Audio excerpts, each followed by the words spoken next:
Welcome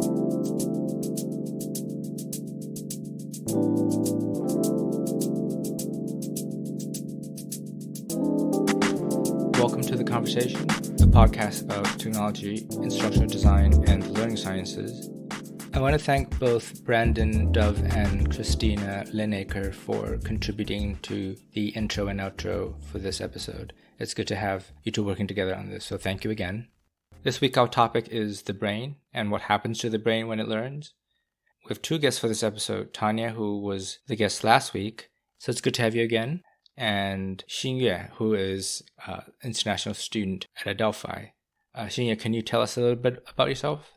Hi everyone, I'm Xingyue. I come from biology in Adelphi, and my undergraduate major is electrical engineering, but I'm very interested in some of the psychology knowledge of liberal arts. I have worked in China's power sector for more than 1 year since I graduated from university, but that is not my ideal career. Then I come to United States to pursue my education. Actually, I don't have very formal teaching experience before, but I plan to be a math or physics teacher in the future, and I had the experience of educating children. Okay, thank you. All right, so this week we're talking about the brain, about what we know, how brain affects learning. So, Xingyue, I'll start with you because last semester in the capstone course, you showed interest in learning more about the brain. So, I was wondering, why were you interested in the brain, and did you have any prior knowledge? I'm very interested in brain science. I usually like to read articles about brain science because at different stages of my education, I realized that the learning ability gap between people is so great. I'm very curious, is this related to our brain or just because we have gaps in our learning abilities? I often hope that I can become a smarter person, so I'd like to study the brain. Understanding brain science allows me to look at myself from another perspective, which helps me to better understand myself and understand my potential and limitations. And my prior knowledge of brain is that the brain is a very important organ, so we also need to cherish it while using it. I often read articles about how we can make our brains work better. For example, we need good rest, good nutrition, good emotions so that our brains can work more efficiently. What about you, Tanja? Have you studied brain research before? Not officially. I have epilepsy, and there's a history of other neurological disorders in my family, so I've long been intrigued about the brain and when there's an opportunity to learn about it.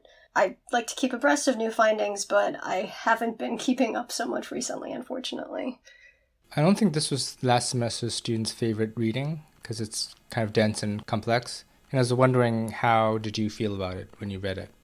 I actually really enjoyed them. I think the authors used a good number of examples that help not to make the topics that they're talking about, too abstract and technical for me. Like I said, I think the topic of the brain is just really interesting in general, and that includes getting down to the neurons and networks and the science of it. This question of how and why we do what we do is fascinating to me, and that extends to learning. And I clearly have a particularly vested interest in it, if you will, so that's likely a big part of the reason I like them so much. For me, I think I found these articles was challenging for me to understand, but I also learned a lot of brain science knowledge that I didn't know before. For example, I first know that there are 3 primary classes of networks for learning, which are recognition network, strategic network, and affective network. And I first understand what the 3 networks can do for us. And I think understanding this brain model is very helpful for me to understand the learning process of our brains. In addition, I first know Dawson's illusion that sometimes our expectations can distort our perception of things. And I also first aware of that humans' fear is so important, and there is an area called the amygdala in our brain is specialized for fear. And the fear in the affective networks can protect us, just as the author mentioned in the reading.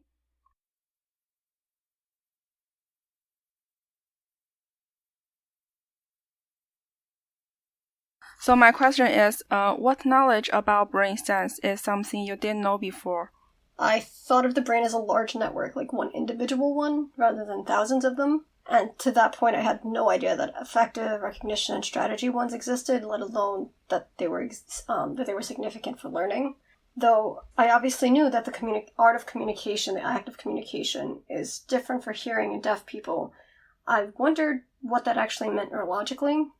I never looked it up, so it being addressed in Bransford, Brown, and Cocking's chapter Mind and Brain helped put those pieces together, and that's actually my aha moment for this week. People who are deaf, they take in information visually, the ones that know sign language, whatever, whether it's American or otherwise, and that lights up different parts of the brain than somebody who's an auditory, like who speaks verbally. Mm-hmm. So it's just so interesting that the way it's being processed is different. I kind of just thought there was like this one section for communication and didn't really give it much more thought beyond there's the visual aspect, even though I know that's a thing, and then there's the auditory part. It's just interesting that it's affecting, that it's lighting up those little areas separately. I think for me, the thing that I always find fascinating, which is something you touched on earlier, were the different networks that coexist in the brain. Thinking about those networks and also the different parts of the brain, not as in an abstract way, because a lot of the theories and models are abstract in that they are not tied to physical things, but the brain is a physical thing and that you can point to and that you can look at, which I find kind of fascinating. So yeah, that was kind of my takeaway. Actually, I have learned the structure of the brain in my high school biology class. I know neurons, nerve cells, and synapses since high school, but for the first time from this reading, I learned that synaptic connections are added to the brain in two basic ways, and for the first time I know that the neuroscientists explain synapses formation by analog to the art of sculpture. I think this metaphor is very vivid and very helpful for me to understand the process of synapse formation. Kind of reminds me too that I most likely did learn this in high school as well. I don't really remember it very well, but yeah, I'm glad you brought that up. Remember the hemispheres? Those little bits and pieces, but beyond that, very minimal. I thought this was an interesting question about social interaction. In Bransford and Brown reading, it mentioned an experiment called Making Rest Matter. Do you think early social interaction is important for children's brain development? I absolutely think so. And their article or chapter really supports that idea and referencing that research from 1978. Although I'm sure that more research on this topic has been done in the last 40 plus years that can help support or disprove our thinking. I've often thought that part of the reason we go to school is to learn how to socialize, not realizing that there were positive implications for our brains in a technical sense as well. In doing the reading, I found myself wondering how this affects students who are homeschooled, particularly those who may not be given as many opportunities to engage with their peers. Do either of you have any thoughts on that? Well, I'm assuming that people who are homeschooled still do get social interaction with other people. So it might not be in a school setting, but I'm assuming that for the most part, they still have interaction. So I think maybe that would be comparable. I don't know if it's better or worse than a school environment. I think social interaction is very essential for brain development in the children's stage, which helps them to form synapses. And I think this experiment, the Making Rest Matter, can fully illustrate the importance of social interaction and the importance of environment for brain development. I know that many community libraries in the United States regularly hold activities to let local children participate in activities, and children need to go into kindergarten to play with other children before elementary school. I think in the process, they will learn a lot by getting along with other children. So social interaction at this stage is very important for them. And I think children can learn in various social interactions, and they can also promote their social interaction ability in learning. We know that social interaction is important, but I've always wondered what kind of social interaction, or what counts as social interaction, and what are the qualitative differences between a face-to-face interaction versus a virtual interaction from a brain point of view. And this is really hard to study because to do it empirically, to do it as an experiment, you would need to have enough people who are not interacting in person. And there are case studies where children who have somehow been deprived by their guardians of social interaction, and they're shown to not be able to develop cognitively, or develop fully cognitively anyway. And they have real issues developing language and so on. So we know that from a few case studies. But as you can imagine, this is very hard, very unethical to really study. So So it kind of remains an open question about the kind of social interaction that is required for the brain to develop. Okay, let's get to a few more of your questions. So in Bransford and Brown reading, page 122, it mentions the native Japanese speaker typically do not discriminate the R from the L, sounds that are evident to English speakers, and this ability is lost in early childhood because it is not in the speech that they hear. And as a language learner, what is the inspiration for us to learn a language? What I took away from, and not just this particular section of the reading, but just in general, is that the brain is a very, I guess you would say, efficient, self-regulating organ. It'll take from your environment what are the things that you need to do, what are the sounds that are important, for example, and then anything else that is not needed or is not relevant, like in your day-to-day life or something, it'll eliminate. So it's efficient in that sense. So that's why children better at kind of learning languages. For example, if you learn a new language at an early age, you are more likely to grow up without an accent versus if you have an older brother or older sibling who learns a language, they might be fluent in it, but they'll still retain an accent. Like I said, your brain is self-regulating, so it'll remove things that are not relevant, and then it'll allow you to focus on things. That's kind of why, just to connect it even back to the first week about the perception, where sometimes you can look at something and miss something really obvious even though it's staring right in front of you because you're not focused on that. Like your brain would be selective in that sense. So there are a lot of benefits to learn a second language, not even just second language, any number of languages. It's always great. Every new thing you learn is going to give your brain something to do, you know? The part about the efficiency of the brain, Barbara Oakley in her podcast with Shane Parrish, she talked about languages specifically and how even though you haven't used it for a while, it does get stored somewhere. So, she called it chunking, where you grab from your long-term memory once you're around it again, so it can quote-unquote work again. I've seen this happen plenty of times, once you're exposed to a language again, even if you haven't been exposed to it in 15 years, it's like, oh yeah, no, this makes sense, this is ringing true, or ringing familiar. Yeah, definitely. Like if you have learned it, especially if you've learned it for a significant amount of, it doesn't go away completely. And I guess in the case of the Japanese learners, it's because they're not exposed to that. And so it's not distinction. I mean, I'm sure there are sounds that other languages, like if you grew up learning English or grew up learning Chinese, that there will be other sounds that you can't hear or you can't pronounce or whatever, just because we don't have those sounds. So just to kind of tie it back to misconceptions, there are a lot of misconceptions of the brain. I think the Bransford reading started with some of them. Yeah. What did you think about them? Have you heard of them? Did you used to believe them? So the part about the 20% of their brains, I think I've heard it more about 10%. Yeah. I mean, granted, this article is from almost 20 years ago, right? So people have probably changed that over the past 20 years. And the fact about, or not the fact, this idea that people can be taught to the left hemisphere and the right hemisphere, like both of those things I've always kind of thought were ridiculous. Don't know why, but I've just kind of assumed that it's kind of a myth. The second one about the hemispheres, when I read it, I was just flabbergasted. I literally wrote, what? On the paper, because I just didn't understand how somebody could come up with that.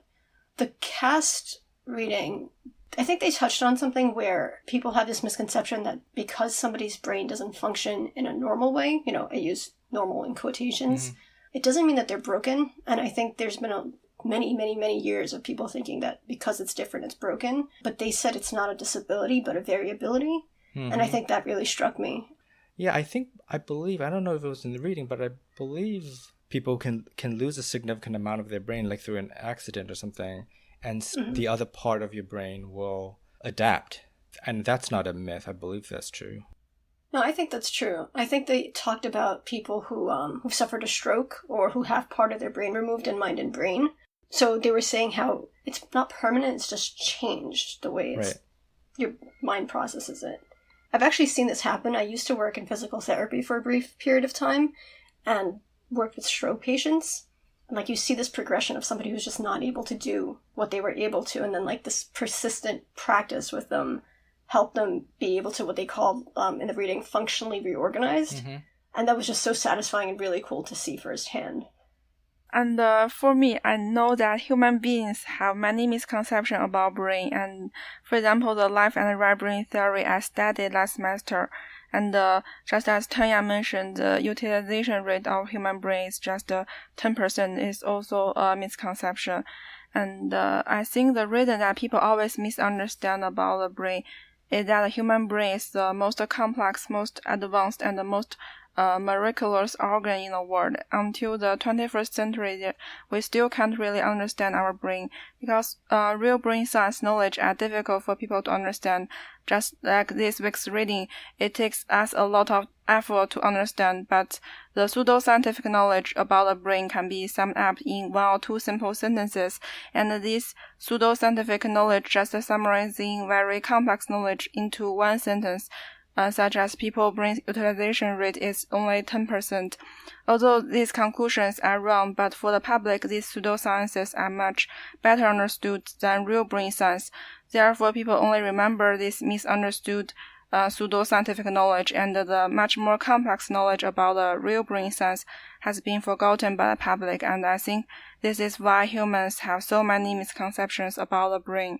Like we were talking about last week, if you come in with this idea that oh yeah, I've been told my whole life that we only use 10% of our brain, and you kind of keep finding information that confirms that, the confirmation bias, that's just making things worse, it's perpetuating that, and it's inevitable, I think, unfortunately. So then when people see other information about it, maybe it's just too technical for them. I think a lot of times these are for movies. I've heard it mentioned at least a few times in different movies. Some scholars have mentioned in a research report that humans still don't know what 90% of the brain does, but this is misinterpreted as humans only use 10% of the brain. That's a possibility, yeah. Oh, that's good, yeah. What other questions do you have about the reading? Based on your personal learning experiences, what learning activities do you think contributed to your brain and psychological development? This is a great question. I think having the opportunity to learn in different ways and in different settings from pre-K through 12 contributed for me. I went to school in Germany, the US, and in Guatemala. So pre-K and kindergarten were in Germany, and from what I can recall, it was just learning through playing. We spent time and learned indoors and out, and I just might be misremembering this, but I don't actually remember there being any physical desks of any sort. My US education consisted of the public New York City system, which was very structured, and the few months I spent in Guatemala, I think may have been in a Montessori or Montessori-esque school. So this mix of styles and experiences and getting to learn by physically playing was very helpful for me. And of course, having that structure while still being able to explore and experiment on my own complemented that as well. What about you? What were your experiences? Combine my personal learning experience, I feel that learning piano is very beneficial to my brain development. I started to learn piano in my 2nd grade of my elementary school, and before that my performance at school was bad, but after learning piano for 1 year, I have made great progress in my school performance since the 3rd grade, and I feel that my abstract generalization ability and the reading comprehension ability has improved a lot, and playing piano also gave me a psychological satisfaction and a sense of accomplishment. So I think learning some instrument can promote our brain development, and brain development can also promote my learning progress in school. And I feel that some extracurricular learning in childhood, such as learn playing piano, is also important because it's important for brain development. And I also think extracurricular learning can promote children's brain development and thus enhance the academic performance of children in school learning. That's interesting. How old were you when you said you started learning piano? In my 2nd grade in my elementary school. Okay. And you noticed a change? Yeah, I changed a lot. Before I learned piano, my performance at school is very bad. I don't dare to speak in class, and I'm afraid of teacher, and I can't finish homework, and my mother tutored me all the time. But after I learned piano, I think I can understand what teacher has said in class, and I gradually be more confident than before. I wonder if this is an example of transferring, like you're trained in one thing and then transferring it to something else. So like maybe the discipline or like the just the way of thinking that music, like learning how to play an instrument has you thinking, help you transfer that to an academic setting. I was wondering whether the process of learning music helped you rewire your brain or something along those lines, or whether you were kind of studying and then playing music, playing music, and your brain had was able to absorb information better because of that. I don't know. I was just wondering. That's very interesting. I don't know.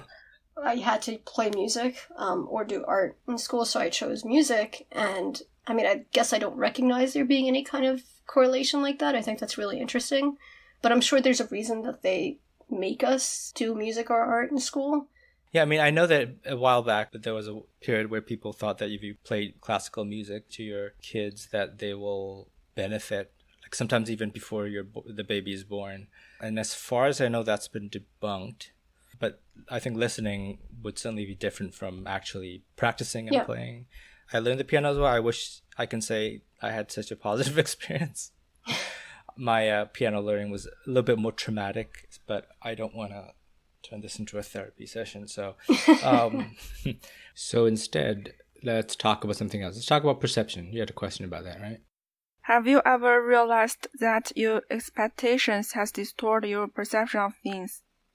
The example, the Adelson's checker shadow illusion that they provided in the reading was obviously one of them, and it sounds silly, but I was borderline angry when I saw this because I could not figure it out. And I went on the website to see it in action, like you could remove parts of it to see it work. It just frustrated me more. Like I felt like my brain was betraying me. I was just not happy about it. How did you feel when you saw that? Do you have any like examples of these expectations distorting your perception of things? I know that besides the Adelson's illusions mentioned in the reading, I have seen a group of comics about illusions before. I know that humans have a lot of illusions, such as Ebbinghaus illusion, which is the optical illusion of relative size perception, and the Panzo illusion, which is suggests that a human mind judges an objective size based on its background. And I think these are all good examples to illustrate our expectations can wrap what we see. I don't know if the reading mentioned it. I forgot now because it mentioned a few places. But like the gorilla experiment is another one where something is in front of you, but you just don't see it because you weren't looking for it. I looked it up and I was just... Did you see the gorilla video? I knew what it... Yeah, but like I knew to look for it, so... Sure. It, I saw it, and I thought, like, how could somebody possibly miss this? There's just like a gorilla in this completely different movement walking across the screen. How can somebody miss it? But, yeah, that's so interesting.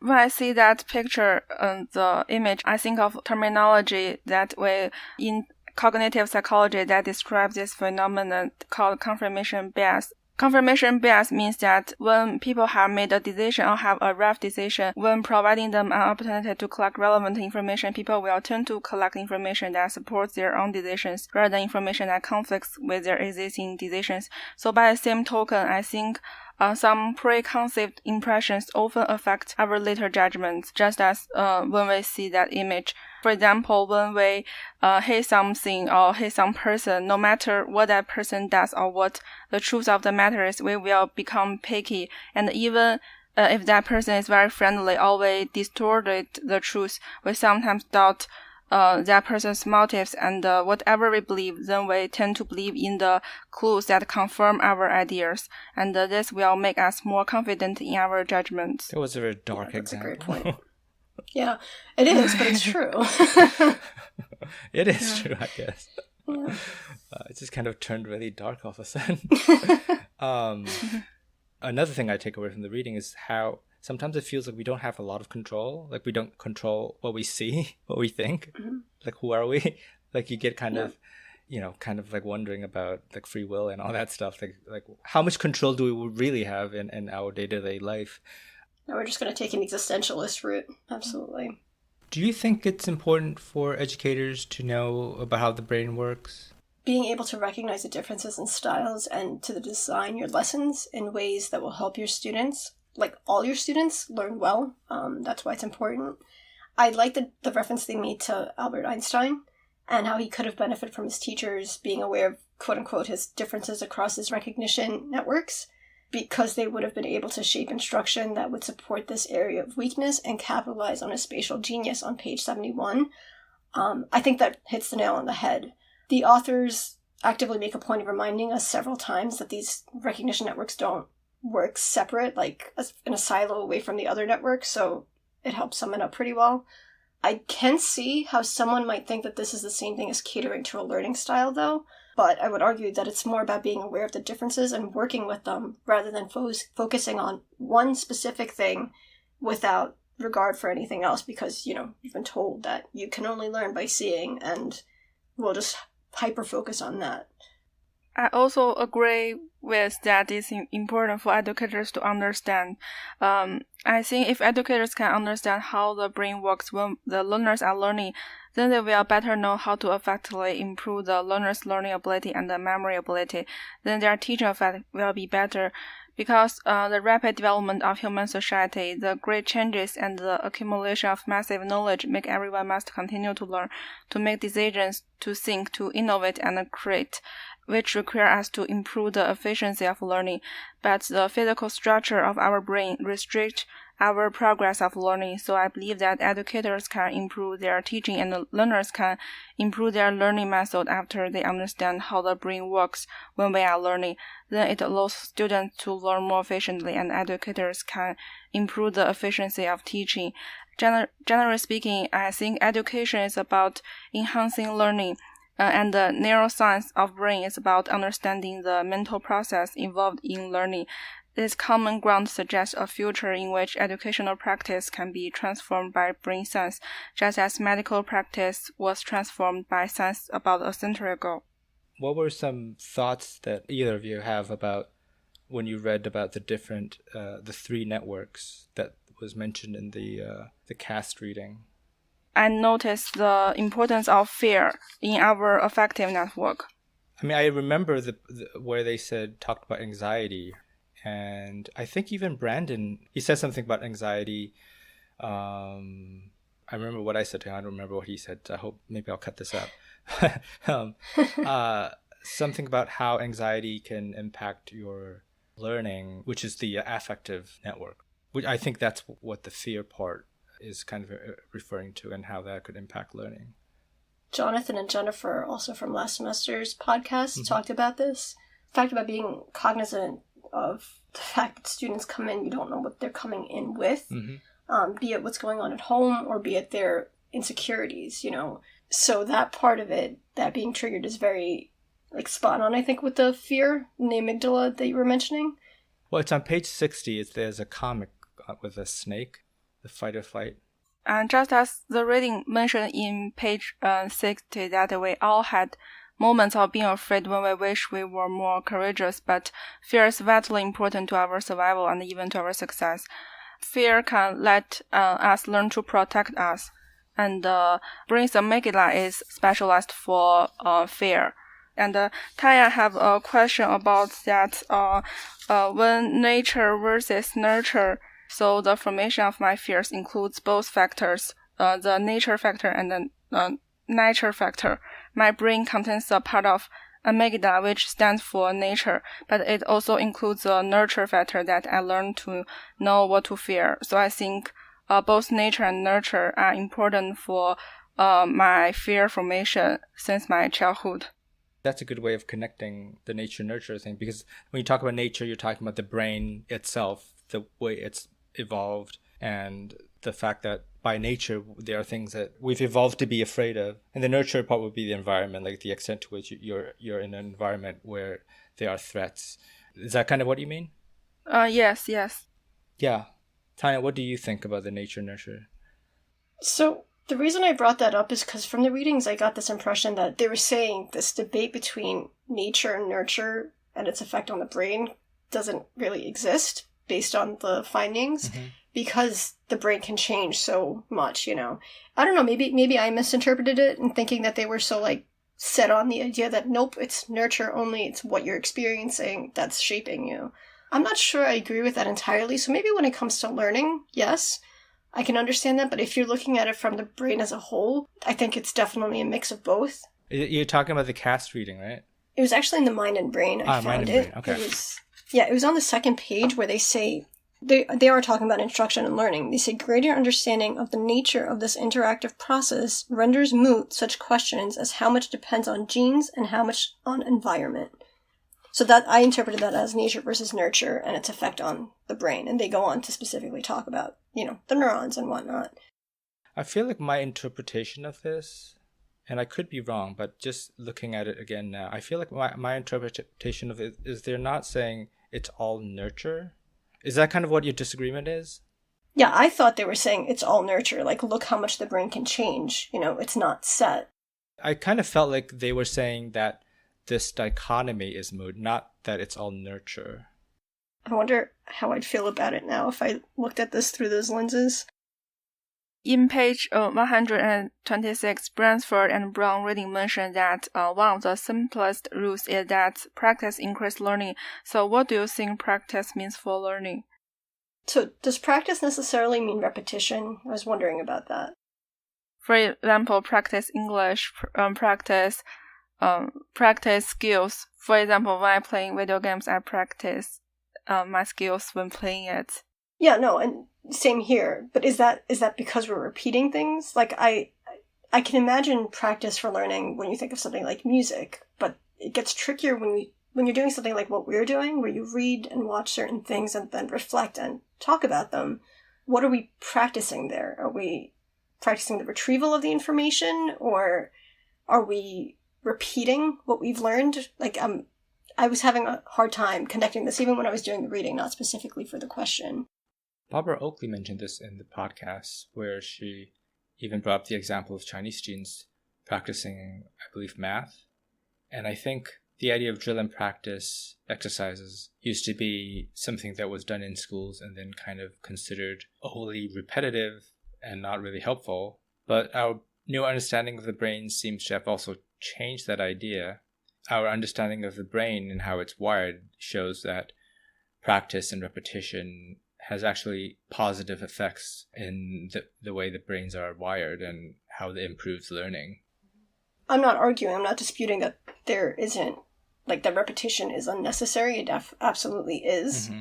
I was wondering whether practice is necessarily repetition, though. Does that make sense? The practice means here is that, for example, I'm a language learner and I practice my English every day because I need to reading, writing, listening, and speaking in United States all the time. And I think practice means here means train my language skills. Practice and training for learning, I mean, it's an absolute necessity. You can't learn something without practicing it. But I guess I'm wondering, does it always necessarily require repetition? Like, and Barbara Oakley, she says how it needs to be deliberate. So my thinking was, okay, this repeating things for the sake of repeating things doesn't do anything. Like, unless you're doing something deliberately about it. Just like saying, okay, apple, apple, apple, like, what does that do? But if you're, like, repeating and thinking about it, then there's more to it. Yeah, I agree with you. I think that deliberation is important. I've been trying to learn or relearn French using Duolingo. And I don't know if you've tried it before, but it is very repetitive. I use it for German. Yeah, but I've been able to be a lot more metacognitive about it and deliberate about things, and realize that a lot of the things that when I was learning in middle school and high school, where we were quote unquote practicing and repeating things, the things were not connecting in my head that I am able to connect now. So I think that makes a huge difference. Like, if you don't know why you're doing something, you're probably not going to benefit from it, whatever your brain is doing. That's kind of my take on it. I agree. Or at least it doesn't maximize it. Maybe your brain still does something, but I think there's still part of it that still requires your awareness or something. Can I talk about Pomodoro Technique? Yeah. Have you ever tried the Pomodoro Technique? Do you think that regular rest in learning is important to us? I don't think the Pomodoro Technique was mentioned in the readings, but it was in the Parrish and Oakley podcast. And basically it's where you have a period of focused work, but then you also take structured breaks in between. That's kind of the gist of it. I don't know if it varies the length of time and so on, but the idea is that you take deliberate breaks in between very focused work. So that's kind of what the Pomodoro Technique is. I haven't tried it. I've heard of things like it, but I've never heard of a name for it. As someone who procrastinates a lot, and I do that by cleaning, like Barbara Oakley mentions it seems like a good idea to focus it, right? Having that reward at the end that's actually good for you and for your learning is a great incentive. I'm not sure it would work for me every time I'm procrastinating, though, because I do it because I can't focus at times, which is probably what's fueling my procrastination. And those 25 minutes would not be productive at all. It would just be me thinking about, okay, so it's 24 minutes, it's 23 minutes, what's going to happen at the end? And I also wouldn't necessarily want to cut myself off after 25 minutes, if I'm in the zone, because I feel like that could kind of be detrimental. I'm focused and I'm on a roll, and then let me stop it, and then kind of throw myself off. I think that'd be frustrating. As for rest, I think, I'm so glad she emphasizes it. I often joke and say that I excel at sleeping, but I do genuinely think it's important. I've heard of needing rest and sleep in particular to actually help store the information you've learned before, and I'm really glad that it's actually supported, not something I've wanted to hear. There's also an interesting relationship between sleep and seizures that always catches my attention, and reading this helps back that up, I guess. I think such a regimented resting wouldn't work, but I do get up and maybe walk around a bit or something. I don't consciously, or I don't specifically schedule that in, but I do think I end up taking breaks in between. What about you, Xingyue? Have you used either before that? Have you ever done something like that? Yeah, I have heard about Pomodoro Technique in my university, and I also download the mobile phone app, and I use it to manage my learning focus time. And during the 25 minutes of learning, I can't unlock my app when using it. Otherwise, it will show that my learning has failed. I think it will help train my concentration. I think my focus time can be longer than 25 minutes. And I think sufficient relaxation and rest are also very important for our brain and learning. I remember that there's a saying called people who are able to rest are able to learn. So if we have been learning and not relaxing all the time, it seems that we have spent more time on learning, but the learning effect may be counterproductive. And just as really mentioned, let our brain go while we are doing, and letting ourselves be bored for some periods of the day is helpful, because if we focus every single second, it will be not healthy for our creative thinking, and our brain needs this sort of downtime. I really agree with this point. If I got tired, I think my learning efficiency will be low, and I don't think focusing too much time can improve my learning effect. Yeah, I think last semester one of the students mentioned just kind of building in a small break in the middle of a classroom as she teaches. I mean, if you think of just for teachers, and not even just for teachers, but think about a full day of learning, or even in university, if you take a full day of courses, that's not going to be easy for you to learn. That's not going to be helpful when you pack everything in there. Yeah, I was curious, since we talked so much about learning styles last week, where you think the authors of variability of learners, how they would feel about learning styles.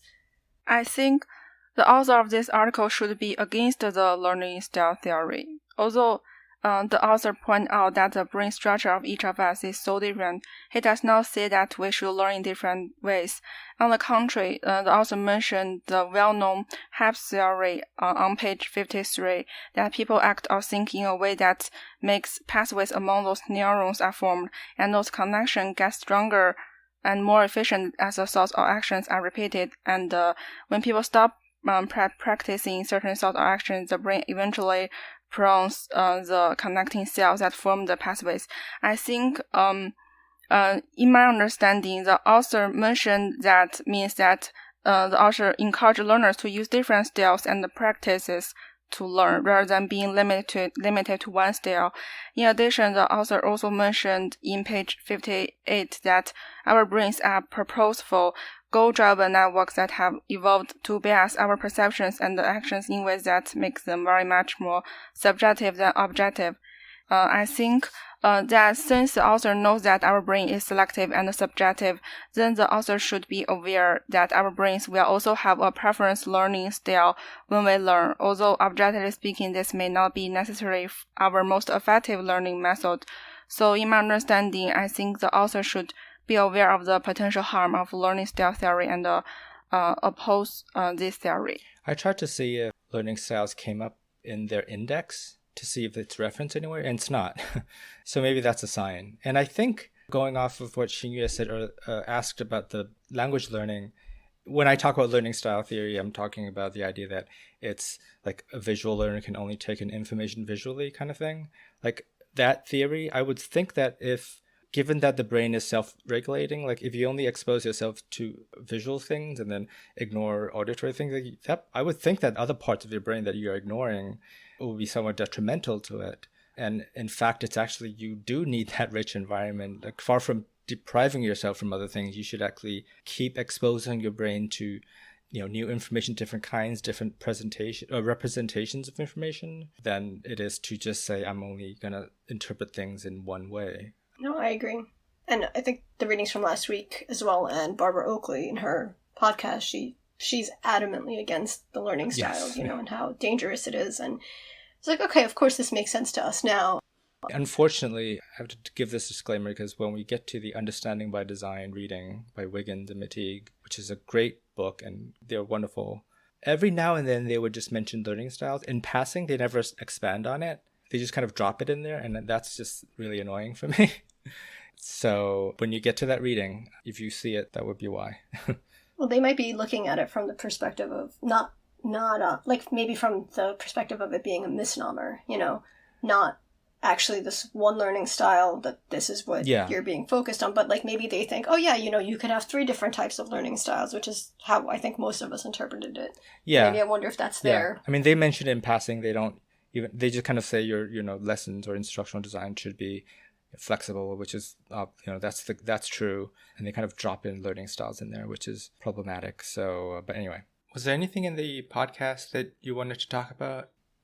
The podcast mentioned Cormac McCarthy, a Pulitzer Prize winning author who was originally trained as an engineering student, which is part of the reason his writing is so profoundly beautiful is because he's also thinking about it analytically. Have you had similar experiences? Your ability to be trained in one aspect makes you perform better on the other aspect. I had a really hard time with this. I could not come up with anything. So, I was thinking about the different ways I've been trained, and maybe I just have a hard time reflecting on that for myself. I was kind of curious to see what you both had to say about it, your discussion about learning piano and it translating into academic improvement, I think, is an example of that. But is there anything else that you thought of while you were reading this, or listening to this, rather? I had very similar experiences. So when the Cormac McCarthy example showed up, I can recall my learning experiences.